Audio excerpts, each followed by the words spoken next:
Hi guys, turuan ko kayo ng ganitong effect.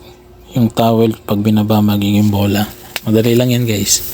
Una, punta na sa CapCut nyo. Tapos new project na kayo. Hanapin nyo yung video na ginawa nyo. Tapos add.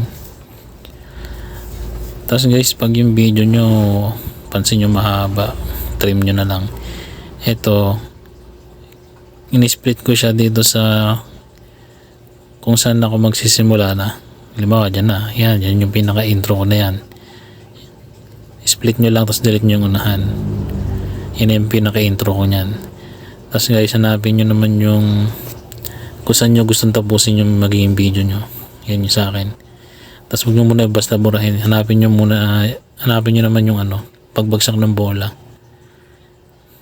Hanapin nyo yung saktong pabagsak na yung bola dun sa sahig. Yan, tansyahin nyo lang kung yung pabagsak na siya guys.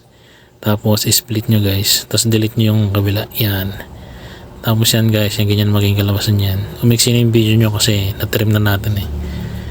Ngayon guys, i-overlay nyo naman yan. Click overlay. Tapos guys, pag itapat nyo yung saktong pagbagsak ng bola dun sa saktong pagbagsak din ng towel. Tapat nyo na lang. Yan guys. Yan. Hindi pare. Yan. Kipa. Hop. Yan.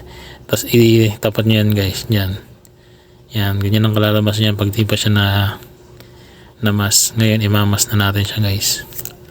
Hanapin naman ninyo yung mas sa tools nyo. Yan mas. Tapos guys, ang ginamit ko dito guys ay rectangle. Tapos i-rotate nyo siya guys pakaliwa, yung rotate. Dapat yung nasa baba kanina ay mapunta sa taas. Yan, ganyan ang kalalabasan yan guys. Ngayon guys, hanapin nyo naman yung kung ganong kataas yung talbog ng bola nyo. Isakto nyo siya dun sa may rectangle para pag hindi siya makakat. Yan guys, so nakat. Okay, adjust tayo. Yan, ganyan guys. Yan. Para pag tapos ng natin, hindi siya cut yung bola nyo. Na-adjust nyo na siya dyan. Yan. Ganyan lang guys, madali lang yan. Mas lang naman ang gagamitin nating yan. Yan. Play natin guys. Ganyan ang kalalabasan yan.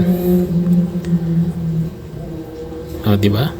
Basic lang yan guys, kayang-kaya niyan. Tapos yung iba i-delete nyo ng ending, tapos yung sa baba ipantay nyo lang dyan, i-split nyo, tapos delete. Okay na yun guys, finish product na, pwede nyo na yan i-export. Salamat sa panonood guys.